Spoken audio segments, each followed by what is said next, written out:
Hello friends, welcome to Study India first step of success. स्वागत है आप सभी का India's online education Study India पे। और जैसा कि आप सभी जानते हैं, it is a part of Aditya Infinity group.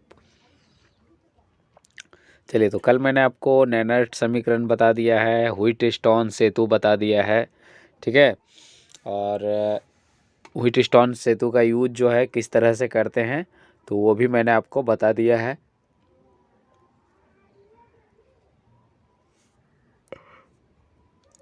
और इसके अलावा जो है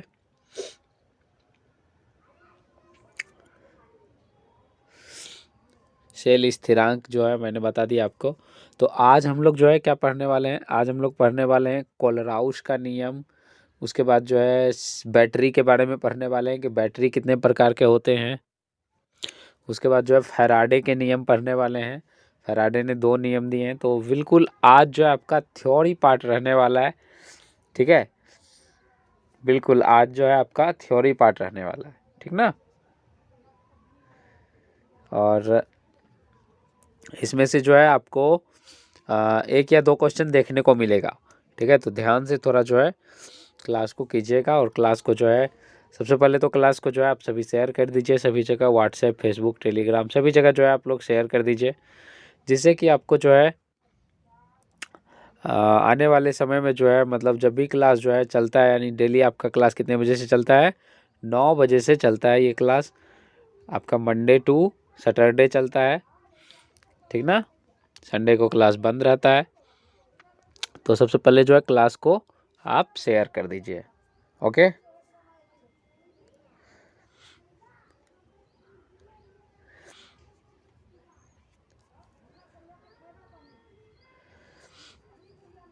चलिए हम लोग जो है क्लास को स्टार्ट करते हैं। सबसे पहले देखिए कोलराउस का नियम। कोलराउस का नियम कहाँ पे काम करता है, सबसे पहले ये जानिए। कोलराउस का नियम जो है सिर्फ और सिर्फ आयन वाला पार्ट जो होता है ना, जैसे कि मान के चलो NaCl का कोई घोल है, तो इसको जब आप इलेक्ट्रोलाइसिस करवाओगे, यानी विद्युत अपघटन जब करवाओगे, तो ये क्या हो जाएगा, टूट जाएगा। टूट जाएगा तो क्या बन जाएगा, ये Na+ और आपका Cl- में इस तरह से टूटेगा, ठीक है। तो ये जो है इसी पे काम करता है, ठीक ना। लेकिन ये क्या करता है, ये जोड़ने का काम करता है। बिल्कुल ये टूटा हुआ रहेगा Na+ में, Cl- में, तो ये जोड़ के क्या बना देगा, NaCl बना देगा, यानी योग के बराबर होता है, ठीक है। यानी ये दोनों के योग के, ठीक है, ये दोनों के योग के बराबर होगा, ओके। हम लोग उसी को आज देखने वाले हैं।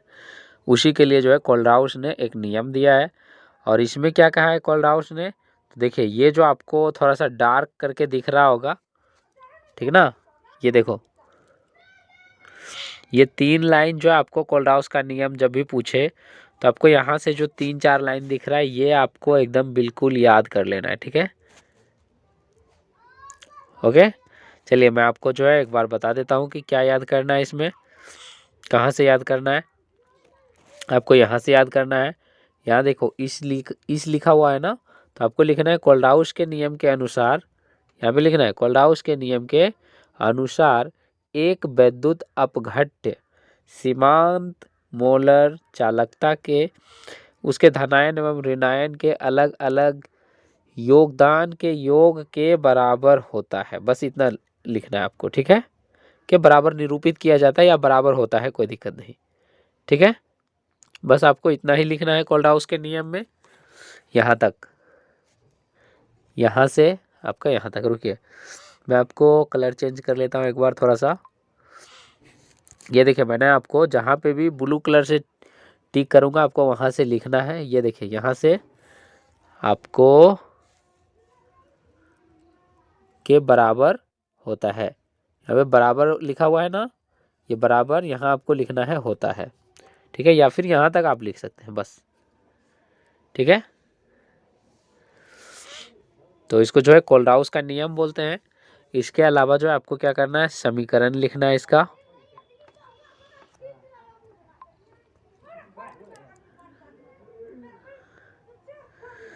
ये देखिए इसका समीकरण जो है आपको लिखना है, कौन सा लिखना है, ये वाला पार्ट आपको लिखना है, ये समीकरण, ठीक है। इसको जो है क्या बोलते हैं, लैम्डा बोलते हैं, ये जो आपका लैम्डा है, ठीक है, लैम्डा एम NaCl, उसके बाद लैम्डा नोट Na प्लस और plus lambda note Cl minus. ये मैंने बताया था ना आपको कि ये जो है NaCl जो है ये क्या हो गया, टूट गया Na प्लस में और Cl माइनस में, है ना। और ये लैम्डा जो है ये कोल्डहाउस को प्रेजेंट करता है, ठीक।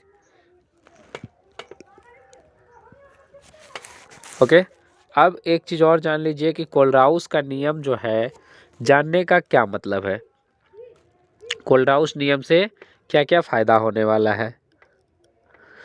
चलिए इसका अनुप्रयोग देख लेते हैं हम लोग एक बार। ये सारा चीज़ जो है इम्पोर्टेंट नहीं है आपके लिए, यहाँ से आपका इम्पोर्टेंट है, ठीक है।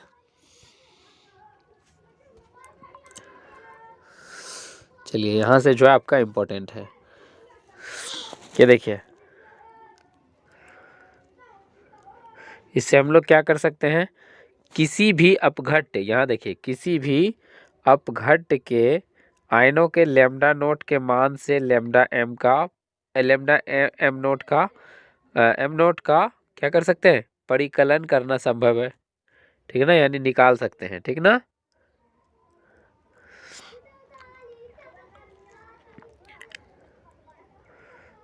और इसके अलावा और क्या कर सकते हैं, इसके अतिरिक्त जो है हम और क्या कर सकते हैं, ये आप लोग के लिए इम्पोर्टेंट नहीं है, बस यही याद रख लीजिए। कहाँ से आपको, देखिए मैं आपको 1 नंबर लिख रहा हूँ, यानी यहाँ से, ठीक है, आपको यहाँ तक, ये देखिए यहाँ तक, ठीक है।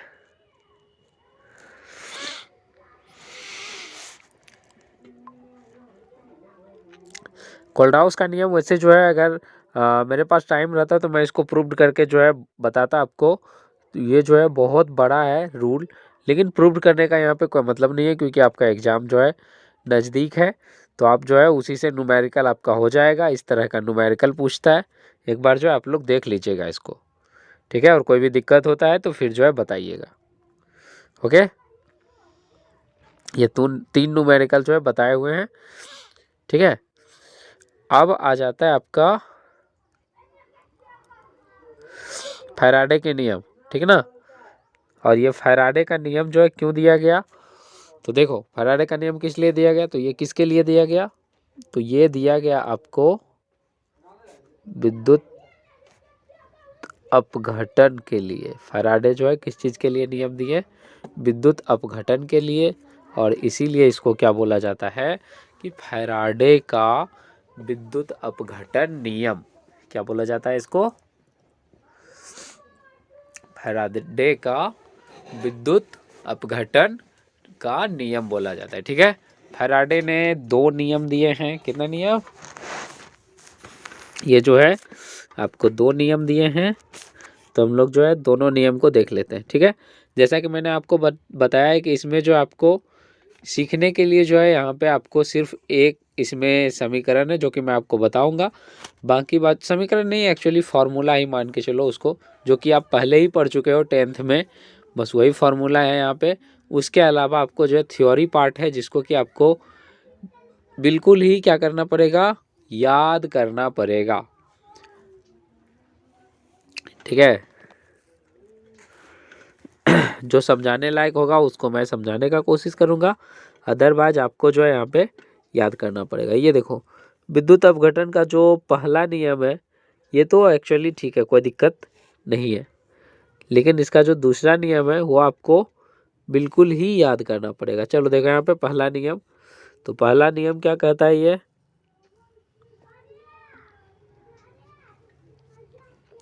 ये कहता है विद्युत धारा द्वारा, ठीक ना, विद्युत धारा द्वारा विद्युत अपघटन में रासायनिक विघटन की मात्रा, ठीक ना, यानी विद्युत अपघटन जो होता है ना, तो उसमें जो रासायनिक विघटन होता है, रासायनिक विघटन होता है, तो वो जो है क्या होता है, विद्युत अपघट्य। विद्युत अपघट्य कहने का मतलब है बिलियन का बिलियन या गलित, यानी ये तो बिलियन ही होगा या फिर गलित में होगा। गलित कहने का मतलब है गला हुआ, ठीक ना। तो उसमें क्या होता है, विद्युत धारा के प्रवाहित होने वाली विद्युत धारा के मात्रा के समानुपाती होता है, ठीक ना।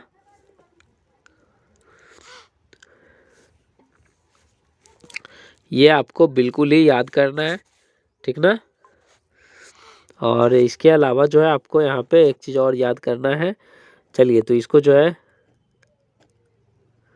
ये आपको कहाँ तक याद करना है, यहाँ तक। ये देखिए समानुपाती होता है, यहाँ तक याद करना है आपको। इसमें ये दो नियम है,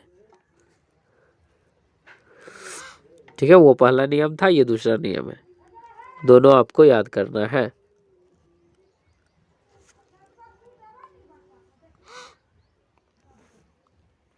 हाँ, जो फॉर्मूला का मैं यहाँ पे बात करने वाला था, तो वो फॉर्मूला जो आपका ये है, Q बराबर आई टी। क्यू किसको बोलते हैं, तो Q बोलते हैं आपको आवेश को, ठीक ना, आवेश को। इसका ऐसा मतलब क्या होता है, कूलम होता है, कूलम। और ये आवेश जो होता है ना, धारा और समय, टी से टाइम होता है, आई से आपका धारा को सूचित किया जाता है, टी से समय को सूचित किया जाता है। तो ये धारा और समय के गुणनफल के बराबर होता है, ठीक ना। आवेश जो होता है ये क्या होता है, धारा और समय के गुणनफल के बराबर होता है, ठीक है। बाकी बात जो है ये आपका समीकरण है, जो कि इम्पोर्टेंट नहीं है, कोई मतलब नहीं बनता है बिना फालतू में टाइम वेस्ट करने का, ठीक है। ये देखिए, इसी से जो है आपका क्वेश्चन पूछा जाता है यहाँ पे, ठीक है। ये न्यूमेरिकल है, इसको कर लीजिएगा। और अगर नहीं समझ में आएगा तो फिर जो है, फिर तो मैं हूँ, ठीक है। आप कहीं पे भी क्वेश्चन पूछ सकते हो।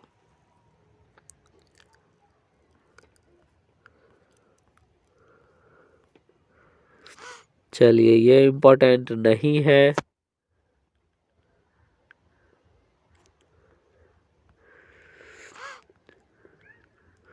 एक जो है क्वेश्चन पूछा जाता है बैटरी से। एक क्वेश्चन कहाँ से पूछा जाता है, बैटरी से। तो सबसे पहले ये समझिए कि बैटरी बोलते किसको हैं। तो बैटरी का मुख्य काम होता है रासायनिक ऊर्जा को विद्युत ऊर्जा में बदलना, उसी को हम लोग बैटरी बोलते हैं। जो जिसका काम क्या होता है, रासायनिक ऊर्जा को विद्युत ऊर्जा में बदलना, उसी को क्या बोलते हैं, बैटरी बोलते हैं, ठीक। अब बैटरी जो होता है ये कितने प्रकार के होते हैं, दो प्रकार के। बैटरी कितने प्रकार के, दो प्रकार के होते हैं, ठीक। हालांकि तीन प्रकार के भी हो सकते हैं, और अगर बांटेंगे तो ये और भी प्रकार के हो सकते हैं, लेकिन ये मुख्यतः जो है तीन प्रकार के होते हैं। लेकिन आपको तीन प्रकार का नहीं पढ़ना है, यहाँ पे दो ही प्रकार का आपको पढ़ना है। चलिए मैं आपको बता देता हूँ कि कौन कौन आपको पढ़ना है। देखिए यहाँ पे बैटरी आपका तीन प्रकार का कौन कौन होता है। एक तो आपका होता है प्राथमिक बैटरी, ठीक है। दूसरा होता है आपका संचायक बैटरी। और तीसरा जो होता है वो ईंधन बैटरी होता है। क्या होता है, ईंधन सेल इसको बोलते हैं, या ईंधन बैटरी भी बोलते हैं, ठीक है। तो ये तीन प्रकार के जो है बैटरी होते हैं, जिसमें आपको प्राथमिक सेल पढ़ना है और आपका संचायक बैटरी जो है ये पढ़ना है। ये ईंधन बैटरी के बारे में आप लोग को अभी नहीं पढ़ना है, ठीक। तो चलिए हम लोग जो है एक एक करके स्टार्ट करते हैं, ठीक है। आप लोग जो है नोट करते जाइएगा। इसमें जो है डिफरेंस पूछता है। क्या पूछता है, डिफरेंस। इसका जो है मैं आपको 4-5 डिफरेंस बताने वाला हूँ। आप जो है क्या करो, आप एक तरफ जो है प्राथमिक बैटरी लिखो और दूसरी तरफ संचायक बैटरी, ठीक है। चलो 1 नंबर 2,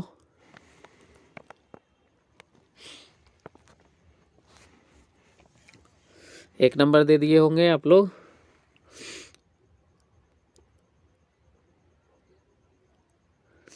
अब देखिए, सबसे पहले जो है ना, आप एक बार फिगर देख लीजिए प्राथमिक बैटरी का, ठीक है, और संचायक बैटरी का। उसके बाद जो है आपको बहुत आसानी से समझ में आने वाला है। ये देखो, एक बैटरी ये रहा, इसको क्या बोलते हैं? प्राथमिक बैटरी। और ये जो है कहाँ गया? ये भी आपका प्राथमिक बैटरी का ही एक दूसरा जो है भाग है। और ये जो है आपका संचायक बैटरी है। ये बैटरी क्या है? संचायक बैटरी। ध्यान से देखिए, ये क्या है? संचायक बैटरी है। ठीक, चलिए अब मैं आपको बताने वाला हूँ, ठीक है। हाँ, तो हम किस चीज़ की बात कर रहे थे? प्राथमिक बैटरी की। तो प्राथमिक बैटरी के तरफ जो है, चलिए मैं शॉर्टकट में लिखता हूँ, ठीक है। यहाँ पे ये हो गया आपका प्राथमिक बैटरी, और इधर जो है आपका संचायक बैटरी, ठीक है। यहाँ पे नंबर 1 दे दीजिए। तो नंबर 1 में लिखिए कि प्राथमिक बैटरी केवल एक बार अभिक्रिया करती है। लिख लीजिए, प्राथमिक बैटरी केवल एक बार अभिक्रिया करती है। संचायक बैटरी में लिखिए, यानी इधर 1 नंबर देके लिखिए। संचायक बैटरी में लिखिए, संचायक बैटरी डिस्चार्ज होने के बाद कई बार अभिक्रिया करती है। संचायक बैटरी डिस्चार्ज होने के बाद बार बार अभिक्रिया करती है, ठीक है। उसके बाद दूसरा पॉइंट दीजिए प्राथमिक के तरफ। तो प्राथमिक के तरफ दूसरा नंबर में लिखिए, इसका उपयोग केवल एक ही बार किया जा सकता है। प्राथमिक बैटरी का उपयोग केवल एक ही बार किया जा सकता है। जबकि इसमें दीजिए 2 नंबर, इसमें लिखिए संचायक बैटरी का उपयोग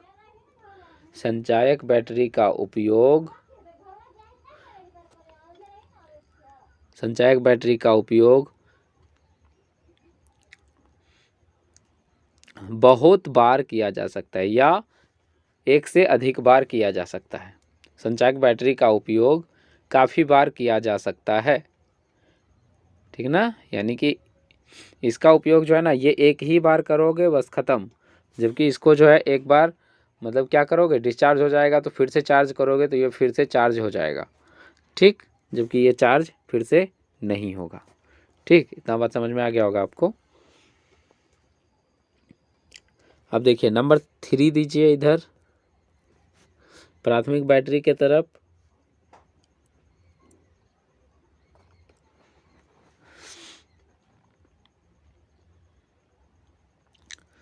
अब लिखिए कि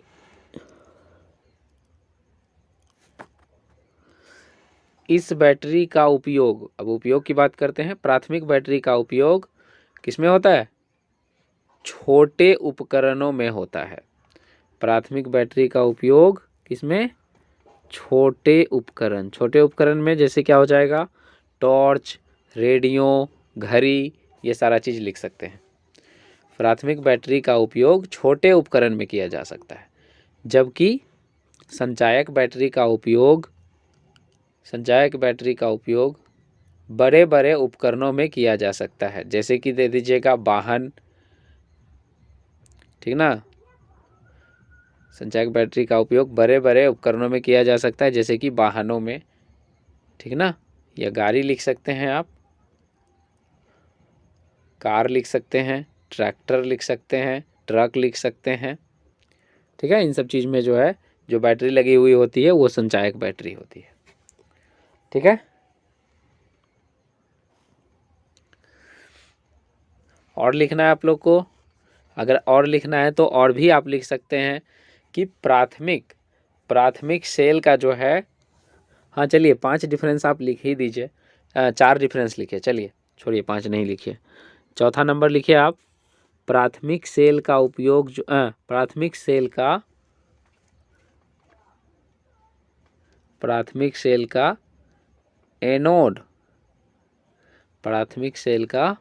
एनोड भाग जिंक का और कैथोड भाग ग्रेफाइट का बना होता है। प्राथमिक सेल का एनोड भाग जिंक का और कैथोड भाग ग्रेफाइट का बना होता है। जबकि संचायक सेल में प्राथमिक भाग एनोड भाग, जबकि संचायक सेल में एनोड भाग लेड का, किसका, लेड, ये चौथा नंबर का हम लोग का चल रहा है। तो किस चीज़ का होता है, एनोड भाग लेड का और कैथोड भाग लेड ऑक्साइड का, लेड ऑक्साइड, ऑक्साइड लिख लीजिएगा, ठीक है, लेड ऑक्साइड का बना होता है।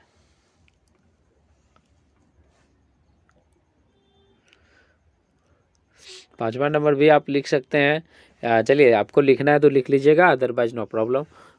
यहाँ पे पांचवा नंबर में आप लिख सकते हैं कि प्राथमिक सेल के जो बीच में आपको लिक्विड जैसा दिखता है, थोड़ा सा चिपचिपा जैसा, तो वो किस चीज़ का होता है, वो होता है आपका अमोनियम क्लोराइड का, NH4Cl का। और इसमें जो होता है, इसमें जो है आपका एसिड भरा हुआ रहता है, कौन सा एसिड, H2SO4।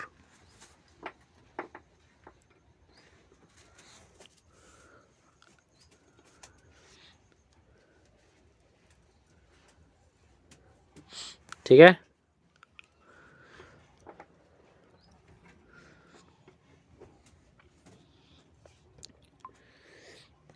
ये हो गया आपका प्राथमिक सेल और उसके बाद जो है संचायक सेल, ये हो गया।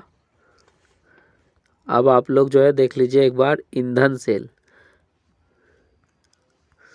अच्छा, एक चीज़ और जान लीजिए आप लोग, संचायक सेल जो है दो प्रकार के होते हैं। एक तो मैंने आपको बताया कि कैसा, लेड वाला, जिसका एनोड किस चीज़ का बना होता है, लेड का, और कैथोड जो है लेड ऑक्साइड का, ये किसमें, संचायक में। और दूसरा कैसा होता है, दूसरा होता है निकेल वाला, जो कि इसका एनोड जो है निकेल का बना होता है और कैथोड जो है वो कैडमियम का बना होता है। तो ये वाला जो दूसरा नंबर वाला जो है ये थोड़ा सा महंगा आता है, ठीक है ना। ये जो है क्या होता है, ये इसकी मतलब लागत मूल्य जो है आपका लेड वाला से ज़्यादा है, यानी ये जो है काफ़ी आपको महंगा मिलता है। कैडमियम वाला, निकेल और कैडमियम वाला, ये वाला जो आपको महंगा मिलता है, ठीक ना। तो इस वजह से जो है इस बैटरी का निर्माण कम होता है। हालांकि ये जो है अच्छा होता है इसकी तुलना में, अगर लेड वाला के तुलना में बात करें तो इसमें जो है इसकी क्वालिटी जो है अच्छा होता है, लेकिन ये जो है काफ़ी महंगा होता है, ठीक है, ये भी आपको जानना था। और यहाँ पे एक ईंधन सेल के बारे में आपको जानना है। देखिए ये तो संचारण आ गया, ये देखिए ईंधन सेल।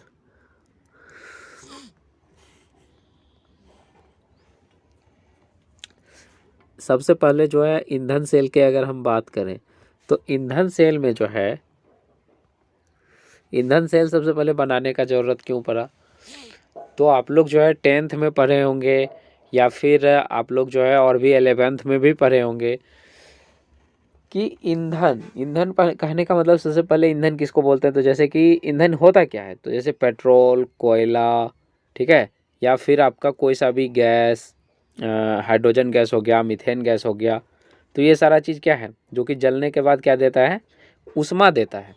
तो वो सारा चीज़ क्या होता है, ईंधन होता है।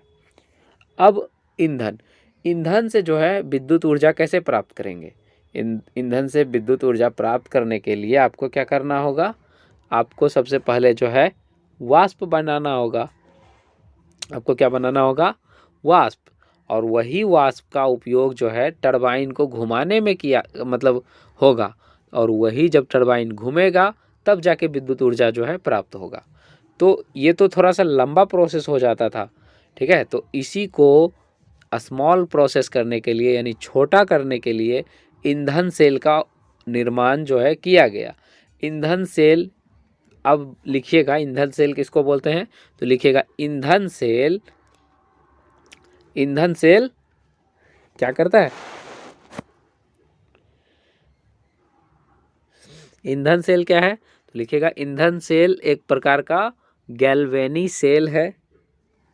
ईंधन सेल क्या है, एक प्रकार का गैल्वेनी सेल है, जिसके सहायता से ईंधन की दहन ऊर्जा को, ईंधन की दहन ऊर्जा को सीधे विद्युत ऊर्जा में परिवर्तित किया जाता है। ईंधन की दहन ऊर्जा को सीधे विद्युत ऊर्जा में परिवर्तित किया जाता है। ठीक है, और इसका उपयोग जो है आपको अपोलो मिशन था ना अमेरिका का, जो अंतरिक्ष को लेके था, तो इसका उपयोग जो है अपोलो मिशन में भी किया गया था। ठीक है, अब एक चीज़ और है इसमें आपको क्या पढ़ना है, ईंधन सेल के बारे में मैंने आपको बता दिया। अब एक चीज़ है आपका संक्षारण, इसके बारे में मैं आपको नहीं बताऊंगा। क्यों नहीं बताऊंगा, क्योंकि आप जो है इसके बारे में पहले ही पढ़ चुके हैं, तो इसमें टाइम ख़त्म करने का कोई मतलब नहीं है। फिर भी मैं आपको बेसिक आइडिया के लिए बता देता हूँ। जैसे कि कोई लोहा है, कोई आयरन है, इसके ऊपर में जो भूरे भूरे कलर की लग जाती है ना,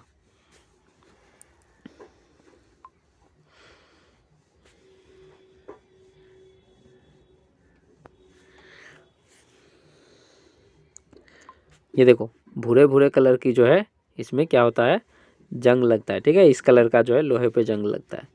ठीक है, तो ये क्या होता है, ये जंग जो लगता है तो इस पे क्या होता है, एक परत बैठ जाता है, इससे क्या हो जाता है, लोहा संक्षारित हो जाता है। ठीक ना, और इसी को क्या बोलते हैं, संक्षारण बोलते हैं। आपको अगर जानना है इसके बारे में तो मैंने PDF जो है प्रोवाइड कर दिया हुआ है व्हाट्सएप पे, तो आप जो वहाँ से पढ़ लीजिएगा। अदरवाइज आपके पास बुक है तो आप वहाँ से भी पढ़ सकते हैं। ठीक है, और यही जो है मतलब हर एक चीज़ पे जो है, हर एक मेटल पे अलग अलग कलर का जो है ये संक्षारित होता है।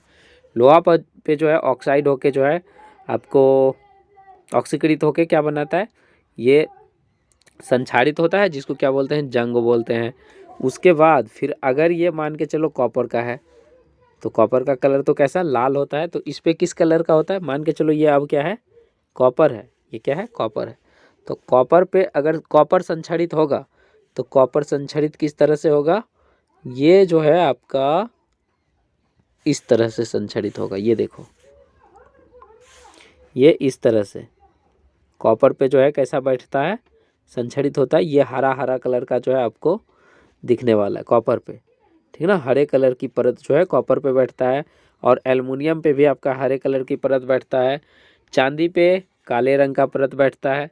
ठीक है, तो ये सारा चीज़ आपको याद रखना है। ठीक, बाकी बात इसके डिटेल में आपको यहाँ पे और कुछ नहीं है, इसको थोड़ा सा एक बार जो है पढ़ लीजिएगा, कुछ नहीं। देखिए इस तरह से, बिल्कुल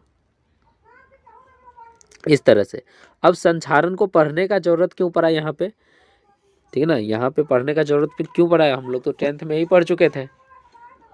ठीक ना, तो यहाँ पे पढ़ने का जरूरत क्यों पड़ा, यहाँ पे दरअसल पढ़ने का जरूरत इसलिए पड़ा क्योंकि इसी संक्षारण का उपयोग करके जो है हम लोग क्या कर सकते हैं, मेटल को सुरक्षित कर सकते हैं। ठीक ना, अब जैसे कि मान के चलो उसमें जैसे लोहे को मतलब क्या करते हैं, लोहे को जंग लगने से बचाने के लिए गैल्वेनीकरण के बारे में आप लोगों ने पढ़ा था, जिसमें क्या किया जाता है, जिंक का परत चढ़ाया जाता है। ठीक ना, जिंक का परत चढ़ाया जाता है लोहे पे, और इससे क्या होता है, धातु संक्षारित होने से बच जाता है। तो उसी को यहाँ पे डिटेल में थोड़ा सा डिस्कस किया गया है। जिस तरह से आयरन को बचाने के लिए गैल्वेनीकरण किया जाता है, उसी तरह से जो है मतलब और भी मेटल है जिसको बचाने के लिए अलग अलग तरीके का एक्सपेरिमेंट किया जाता है। तो इसीलिए थोड़ा सा संक्षारण के बारे में हम लोग को पढ़ना था। इससे ज़्यादा जो है संक्षारण के बारे में आपसे नहीं पूछता है, तो ये खुद से जो है आप लिख सकते हैं। ओके, इसके साथ ही जो है आपका ये चैप्टर कंप्लीट हो गया है।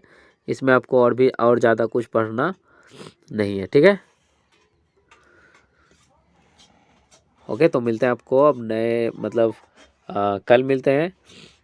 कल कितना बजे से क्लास है आपका? डेली जो है कितना बजे से? 9 बजे से क्लास होता है, ठीक ना? कब होता है क्लास आपका? मंडे टू सैटरडे ये क्लास जो है होता है, ठीक। 9 बजे से 9 बजे सुबह में, ऐसा नहीं कि जो है मतलब रात में देखिएगा बोलिएगा कहाँ क्लास आए, ठीक है। ये 9 बजे सुबह में क्लास होती है, ठीक है।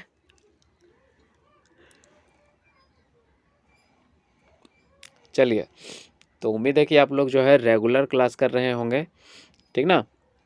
क्योंकि रेगुलर क्लास जो है जब तक आप नहीं कीजिएगा तब तक जो है आपको बहुत ऐसे स्टूडेंट मिलेंगे जिसको ये तक नहीं पता है कि कितने चैप्टर हैं, ठीक है। कहाँ से क्वेश्चन आना ये तो दूर का बात है, कितने चैप्टर हैं उनको ये भी नहीं पता होगा। तो इसलिए मैं बोलता हूँ कि रेगुलर क्लास कीजिएगा।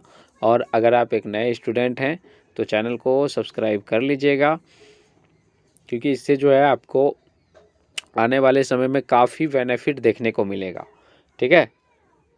क्योंकि धीरे धीरे जो है हम लोग भी मतलब लगे हुए हैं कि किस तरह से जो है आप लोग को सारा जो है सारा चीज़ एक ही जगह पे प्रोवाइड किया जाए, ओके। चलिए, तो मिलते हैं आपको नेक्स्ट क्लास में, तब तक के लिए bye bye and have a nice day.